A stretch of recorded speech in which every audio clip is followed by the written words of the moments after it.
Hey guys, welcome back to my channel. Today I have another true crime story for you guys, but it's kind of like just a tragic event. So as you guys know, I love the Kennedy family. I don't know what it is about the Kennedys that fascinates me so much, but their entire family history and who they were as people intrigues me. I don't know, I'm just fascinated by them. I've done multiple videos about the Kennedys, about JFK's assassination, about the Kennedy family curse. Many of them have died. There's been all these strange accidents and incidences. As you guys probably know, John F. Kennedy was assassinated and so was his brother Bobby. But even before that, their oldest brother died in a plane accident. And when JFK died, Bobby was supposed to be the next president. And when Bobby died, Ted Kennedy was supposed to be the next president, and he probably would have been if this whole event I'm about to tell you about hadn't happened. But before we get started with that, today's video is kindly sponsored by Audible. If you've been watching me a long time, you know that I am dyslexic, so Audible is my best friend. If you have not heard of Audible, Audible is audiobooks, and they have the most incredible selection, like really, pretty much everything you could think of is on there. Audible makes it easy to read and convenient to read, and easier to become a smarter and more educated version of yourself. If you like mysteries and true crime type stuff, there are tons of titles on Audible just on those topics alone. It's great when you're like getting ready in the morning or while you shower or drive, commuting, an airplane ride. It's really just easy and you can do something else while you're doing it. You're just multitasking, especially going into summer. I'm sure a lot of you guys have trips plans where you're gonna be on airplanes or chilling on the beach and you need a good read to listen to. And if you find yourself interested in this topic specifically, I wanted to recommend the book Chappaquiddick to you. This is Chappaquiddick, Power, Privilege, and the Ted Kennedy Cover-Up by Leo D'Amour. And that will go much more in depth into this story. If you want to check out Audible for yourself, Audible is kindly offering my audience a free 30-day trial, and this makes your first audiobook free. If you want to take advantage of that trial, go to audible.com/Kendall Rae. That is audible.com/KENDALLRAE. Or you can text Kendall Rae, all one word, to 500-500 and we'll get you set up that way. So Chappaquiddick is an event that I actually didn't know that much about. I always knew that there was this kind of sketchiness around it, but I didn't know exactly how it went down and didn't really have like an opinion formed. This whole story did just come out as a movie, and I wanted to see the movie before I made this. What the hell happened, Teddy? It was an accident. I was driving. A story like this could dominate the headlines for weeks. Chief, we got a body. A dead body holds a lot of secrets. Those can be the difference between guilt and innocence. I saw it earlier this week and it was very, very interesting and well done, but it was definitely their side of things because there's a lot of other kind of conspiracy angles to this and a lot of just mystery that doesn't make any sense. So I'm gonna go ahead and get started. So let's go back to 1969, summer of 1969. Bobby Kennedy had been shot about a year earlier and assassinated, and the Kennedy family was still kind of recovering. But it was July 18th of 1969. Ted Kennedy and a few other family friends and people who had worked on the campaign decided to host kind of a weekend party getaway for a bunch of people that worked on Robert Kennedy's campaign before he was assassinated. They called these girls the Boiler Room Girls, because that's where they were working in campaign headquarters. This is Martha's Vineyard, off the coast of Massachusetts, the summer playground of rich socialites and politicians. Nearby is the island of Chappaquiddick, just a few square miles of scrub and sand dunes. Ted Kennedy's personal driver arrived at the cottage first and dropped off a bunch of drinks for everyone before going to the airport to pick up Ted Kennedy himself and bring him back to the party, where he then changed into his swimsuit, and then his driver took him to the beach where the rest of the others had already started congregating for the celebration. Probably partied a lot. But then 18 hours later, police found a vehicle registered to Ted Kennedy that had driven off of the road on this bridge and ended up in pretty shallow water upside down. The car ended up upside down, submerged in the fast-flowing current beneath the bridge. When they found the car, it took them a while to get into it. I went under several times to see if I could, take a look in, but each time I did, the tide sort of took me along. So I gave that thought up and I boosted myself up and sat on the car and waited for the arrival of other help. But when they finally did open the car, they found a dead woman's body inside. I was in dive gear, ready to go, and proceeded over to that piling there. I went over to that and went into the water from that side. As I approached the rear of the automobile, which would face that way, I saw 2 feet in the rear window. Because of the strength of the current, it took him another 5 minutes to get her out of the car and bring her up to the surface. This woman was named Mary Jo Chappaquiddick, and she was one of the boiler room girls. So what happened? Mary Jo was only 28 years old when she died. Now, what was so odd about this is that when police found this car and identified it as belonging to Ted Kennedy, Ted was just chilling back at his hotel. He had never reported an accident or being involved in an accident. He was actually just having brunch with some friends. He said that that night he was in the car with Mary Jo because he was driving her to the ferry. But he claims that he accidentally took a wrong turn, got confused, ended up driving down a dirt road, and then somehow drove his car off of a small bridge into the water. Now, what's very interesting about Kennedy's statements here is that he said that he made an attempt to save Mary Jo, that he remembers trying to help her, but he can't remember how he got out of the car. Typically, when people experience trauma, a car accident, something like this, they remember either all of it or none of it. It's very rare to remember this part and that part. That's really weird. It's odd that he wouldn't remember how he got out of his car, but he would remember trying to save her. That seems like a very convenient thing to remember. But I did try to be a hero, so they were like, dude, why did this take you 10 hours to report it then if it was just an accident? He claims that the reason it took him 10 hours to report it is because through the night he was in complete shock and was trying to process the accident. And he claimed that the next morning it just dawned on him that he was in a car accident, and then he reported it to the police. So obviously when something like this happens, it's everywhere on the news. At midnight last Friday, Senator Edward M. Kennedy drove a car off a narrow bridge and into a pond on Martha's Vineyard, Massachusetts. A young woman in the car with him was drowned. Kennedy survived, but failed to report the accident until 10 hours later. If it was something that involved the Kennedys, it was the biggest news in the world. My dad even remembers it, and he was really young. He must have been like 7 or 8, and he remembers the whole thing happening and like being concerned about the accident and watching his mom being like really invested in what everything was going on. So a few days after Ted gave his statement, which was extremely vague, there were no follow-ups from him, no more information, no more statements, and this really pissed off a lot of people. You know, people who voted for Ted, they're like, you know, can you at least give us some answers? Pissed off the press because they're like, what the hell? Now we have no leads. Like there's just no answers about what happened. This girl died and it was all like, ooh, you know, hush that shit up. And possibly one of the weirdest things about this is that after this happened, there were no more actions taken by the police. They basically just let it go. And that's what happens when you have a lot of money and a lot of power and you are part of the Kennedy family. So obviously people were wondering, you know, Ted,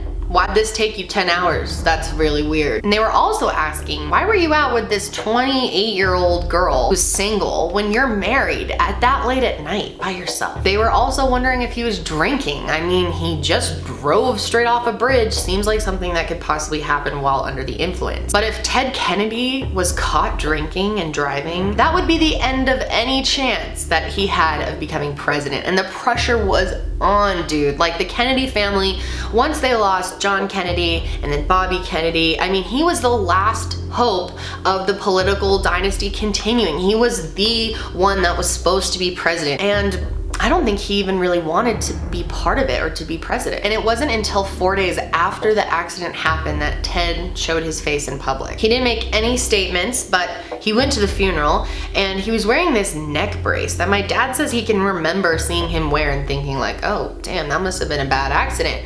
But the thing about the neck brace is it, first of all, it looks fake. Like, it totally looks fake. And there were reporters reporting that he was craning his head around in his neck brace at the funeral, like looking around.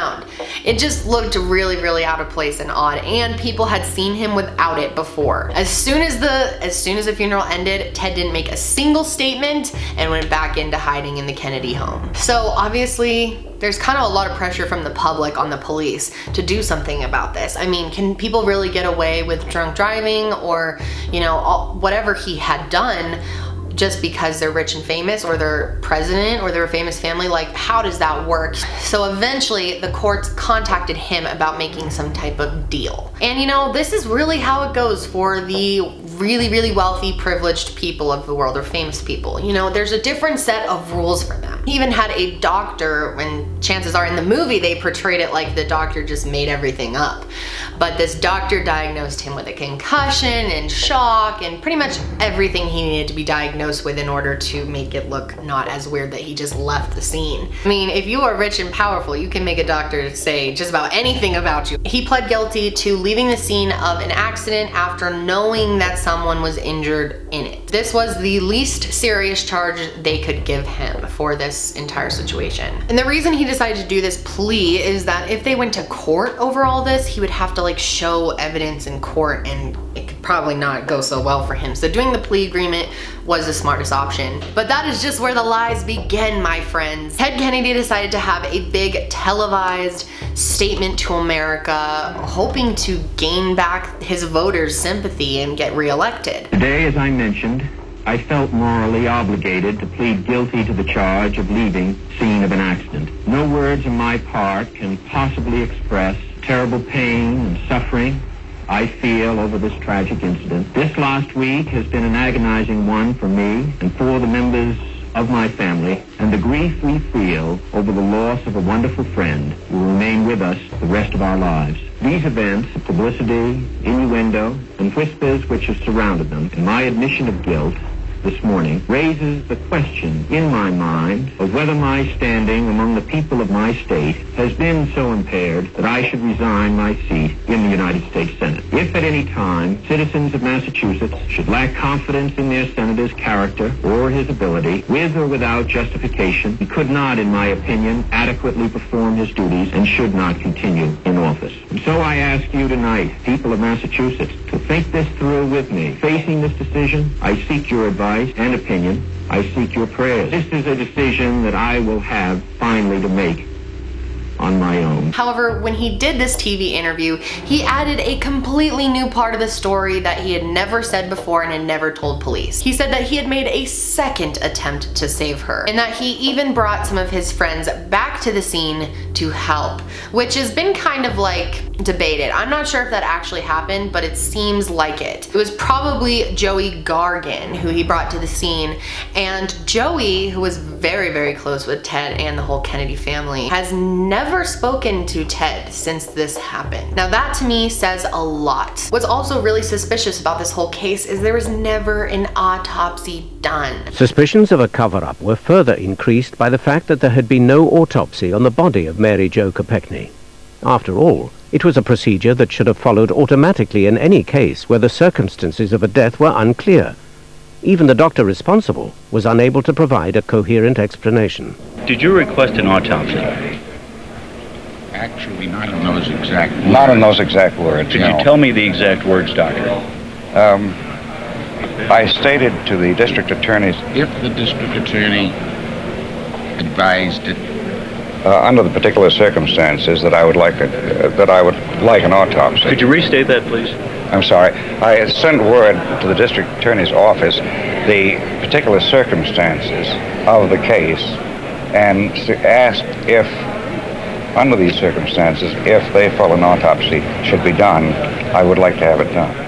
This blows my mind, honestly. Like, I can't believe that they didn't do an autopsy. Maybe it's possible she didn't even die from drowning. I mean, there's a lot of people that think she suffocated. The water was shallow enough that she could like somewhat stand. And if you see the movie, she had her head above water for a good amount of time. At least that's what they think. It's very possible she ran out of the air that she did have and just couldn't get out. I recently sat down with Georgetta Petoskey, Mary Jo's cousin and close confidant, and the author of the book, Our Mary Jo. I know you have a lot of questions about Ted Kennedy's role in all of this and just what they were even doing in that car together in the first place, right? There's a suggestion that she didn't drown, that she suffocated, and that she was alive for a long time in that car. I wonder what you think about that. That's one of the hardest things we had to accept. Her parents in particular thought that she had died instantly. And a few years after she died, they went up there and spoke with John Ferrer, the scuba diver, and he told them she could have lived up to 3 hours in the air bubble in the car, and it was like they had lost her all over again.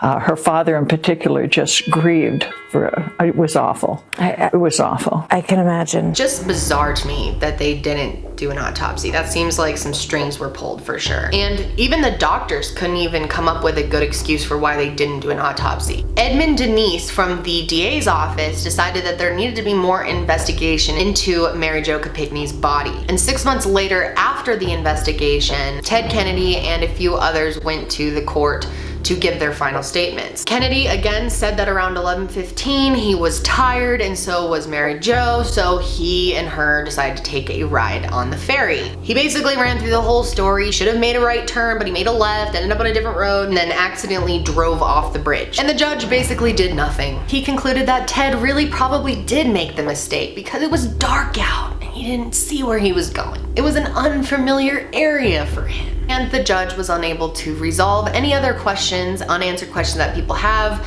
So the whole thing was closed and everyone moved on. They never put Ted Kennedy under any type of scrutiny or pressure to give the answers that he wasn't giving. And they let him testify in court first, meaning he basically got to give a little speech, another little statement, just like he had been doing before, and then didn't have to say anything back throughout the trial when people were asking all the good questions, and he didn't have to address any of that because he went before anything was asked. Ted wasn't done there. He started to change his story once again. He said that he tried several times to save Mary Jo, but after failing to do so alone, he decided to walk nearly a mile back to the cottage where all his friends were. And this is kind of weird because it wasn't that late at night, and chances are if you saw Ted Kennedy walking alone at night, I mean, people would have seen them out of his house. He passed a ton of houses on the way back. It's just very unusual that no one just saw Ted Kennedy walking soaking wet back to this cottage. He even passed a fire station, which he easily could have gotten help from. And the saddest thing about all of this is that if it's true that Mary Jo, like the car wasn't completely filled with water, because it wasn't that deep. If it wasn't completely filled with water and there was like an area where she was still breathing and she was just suffocating, the fact that Ted never told anyone because he was afraid of getting in trouble means he could have saved her life. Again, he went back to the house, got some of his friends, told them what happened, and said they needed to come with him to try to help. Apparently they all drove back to the scene together and tried to make a rescue attempt, but they were unable to open the door. Apparently they tried to save her for another 45 minutes, but were unsuccessful. They finally gave up and drove Kennedy back to the ferry landing so he could get back to his hotel. And they told him, you better report this. According to Kennedy's new timeline with all of this, it would have taken at least 2 hours and 40 minutes total to do everything that he said he did. But the hotel manager actually testified that he spoke with Kennedy in his office around 2:25 a.m. Therefore, his timeline is only credible if the accident happened before 11:45. And not only that, there's a witness. There was a deputy sheriff named Hack Look, and he claimed to have seen the car that was identified as Kennedy's with 2 people in it around 12:45. And this completely goes against Ted's story. Now, this may not seem like a huge deal, but it really is, because if all of that's true and the witness was right, that means there would be no time for Kennedy to have brought his other 2 friends to help the situation and made this second attempt to save her. So they had pretty much discovered that that was a big lie at that point. Now, amazing, causing someone's death and then trying to act like you were this big hero who tried multiple times to save her? How about being a hero by calling the police and getting someone with tools to come get her out? Ted also said that he was able to keep track of what time it was because there was a clock in his car. Now that was another straight up lie. There was no clock in his car. So obviously since then people have tried to figure out what really happened. There have been tons of mock setups, recreations of the scene, and some of these experiments have shown major flaws in Kennedy's story. You remember Ted said that he was able to get out of the car easily, but he doesn't remember exactly how he got out. But when they tested it with actual trained scuba divers with goggles and everything, it took them several minutes to get out of the car. And not only that, but there's actually a lot of people that believe that Ted wasn't driving the car, that maybe he was too intoxicated and asked Mary Jo to drive for him, and she was the one who crashed. And not to mention the morning that the accident happened, he was just chilling. Like, he had no reaction to everything that had happened to him the night before. And he actually went to the scene. He went rushing to the scene of the crime, the crash. And once he got there, he realized how bad it was and was like, I need to get the fuck out of here. That's where he called his lawyer and his political aides to help him cook up a nice excuse for all of this and get him out of trouble, or as some people would refer to as a fixer. Another strange thing that happened was that morning, a plane was called to pick Kennedy up, and the plane actually flew over the site of the accident before Kennedy had even gotten to the accident. If he didn't know that this had happened and he had forgotten and hadn't reported to the police because he forgot about it, why did he also call a plane to get him the hell out of there? So there's a couple different theories of what could have happened. There's obviously the theory that it was just Ted driving and he was drunk and he drove off. There's also a theory that Mary Jo was driving, that he was drunk and he wanted her to get in trouble. If anyone were to get a DUI, it would be better if it was her. And then there's a theory that he wasn't in the car at all, because that would explain like how he got out and she wasn't able to, because it's not like he would have gotten out of a door and then shut it.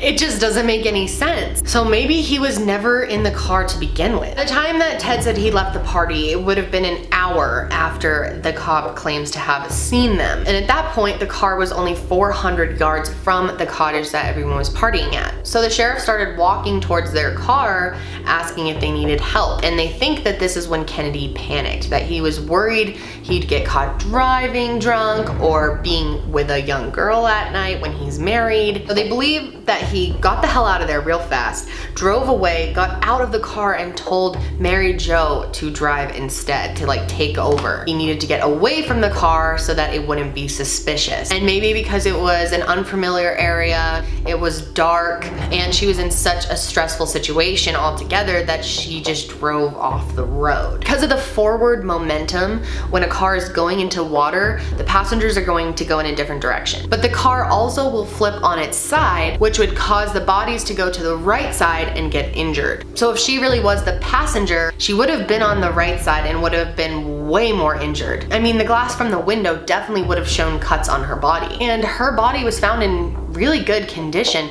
No broken teeth, bruises, scratches, anything. People think that because she was in such good condition, chances are she was in the driver's seat when it happened. So if the crash happened and Ted didn't even know about it, that could explain his, relaxed attitude about everything and his just weird behavior, not reporting it. Maybe he didn't know the crash actually happened, but his legal team likely looked over everything, and him taking the guilty plea, even if he wasn't driving, and just taking that minor charge, he was able to dodge a much more serious investigation that would have looked into everything that went on that night. To keep everything secret, it was good for him to claim responsibility in a weird way. Even possible he was hooking up with Mary Jo in that car when the police came up upon them, and then he wanted to get out of there because not only was he drunk, he was also cheating. I mean, who really knows? Mary Jo knows, and she's gone. He still tried to become president, unsuccessfully. However, he stayed in politics until his death. I believe he passed away in 2009. Edward Moore Kennedy, a giant of American politics and the Democratic Party,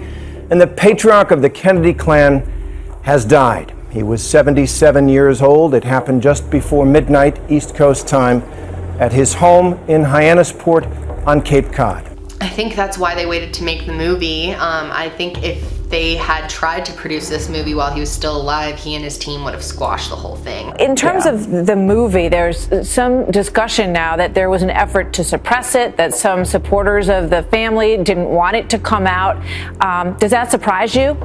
Well, yeah, there's always been a lot of suppression of books and stories. It just, to this day, bothers me so much that Ted kind of portrayed himself as a hero, that I tried to save her and blah, blah, blah. And it's just kind of disgusting thinking that there could have been so many lies involved. And this poor girl, like, oh my God, first of all, she was gorgeous. And it's just a really, really sad and unfortunate thing that happened. So I would love to hear from you guys. Do you think this could be connected to the Kennedy curse? Maybe this event is what kept him from ever becoming president. But I want to know what you guys think. Be sure to leave me a comment below. Be sure to give this video a thumbs up if you liked it. And I hope you're having a great day. I will see you next time. Bye.